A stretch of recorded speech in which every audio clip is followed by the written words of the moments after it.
রিজিক হচ্ছে আল্লাহর দান, তাই তো আল্লাহর নেয়ামত নিয়ে বসছি। এত খিদা লেগেছে বলার বাহিরে।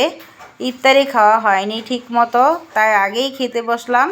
সাথে নিয়ে নিলাম কষানো মাংস আর হচ্ছে সালাদ। আমার বড় মেয়ে আমাকে সালাদ বানিয়ে দিয়েছে, আর আমি আর আমার ছোট বেবি এক প্লেটে বসে খাচ্ছি।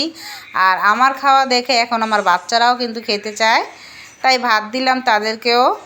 সকাল সকাল বাজারেই গেলাম, তো যাওয়ার পরে দেখি এক দোকানে এই যে খাসির গিলা আর হচ্ছে ফেফড়া কলিজা ঝুলতেছে, তো দুইটা নিয়ে আসলাম। 500 টাকা দিয়ে কিনছি। তো এগুলা কিন্তু আপনাদের ভাইয়া খুবই পছন্দ করে, খাসির কলিজা, ফেফড়া আর মাংস। এগুলা কাটতে কাটতে আমার মায়ের কথা মনে পড়েছে। এগুলা কিন্তু আমার মাই কাটতো, আমি কিন্তু এগুলা করতাম না। আজকে মা নাই, তাই নিজে নিজেই করতে হচ্ছে। তো এগুলো এখন আমি সব সুন্দরভাবে পরিষ্কার করে বসলাম রান্না করতে। আর পেঁয়াজ দিয়ে ভুনা করব, আর একটু আলুও দিব পাশে। আগে কিন্তু আমি ভাত রান্না করে ফেলেছি, এখন তরকারিটা বসাবো। আর বেশি কিছু রান্না করি না, শুধুমাত্র ভাত আর এক পদ তরকারি।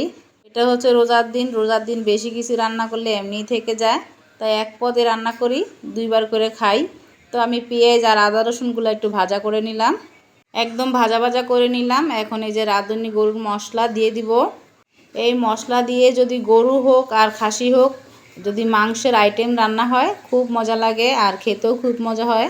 তো এখন মশলা দিয়ে আমি ভালোভাবে কষাবো একটু পানি দিয়ে। মশলা কিন্তু একদম ভাজা ভাজা হয়ে গেছে। এখন এই যে দেখেন মাংসগুলো দিয়ে দিলাম। তো মাংসগুলো আমি এখন দিয়ে দিছি, এখন ভালোভাবে কষাবো। তো ভালোভাবে আমি কষিয়ে দিচ্ছি, এখন ঢেকে দিব।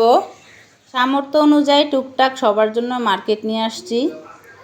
আপনাদের ভাইয়া রোজার প্রথমে কিছু টাকা আমাকে দিয়েছে, যে টুকটাক করে বাচ্চাদের দাও। তো আমি বাচ্চাদেরও কিছু দিলাম, আর আমিও কিছু নিয়েছি, আর আপনাদের ভাইয়াকেও কিছু দিলাম। তো সামর্থ্য অনুযায়ী কিন্তু আমরা সবাই খুশি।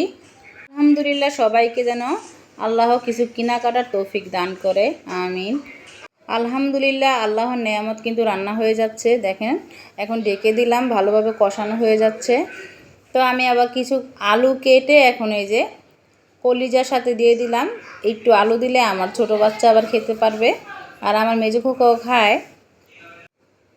তো আসসালামু আলাইকুম, আমি আপনাদের সাবিয়া আপা। প্লিজ আমাকে সাবস্ক্রাইব করে দিবেন, আর কমেন্ট তো অবশ্যই করবেন, লাইক দিয়ে শুরু করবেন, এটাই আমার রিকোয়েস্ট।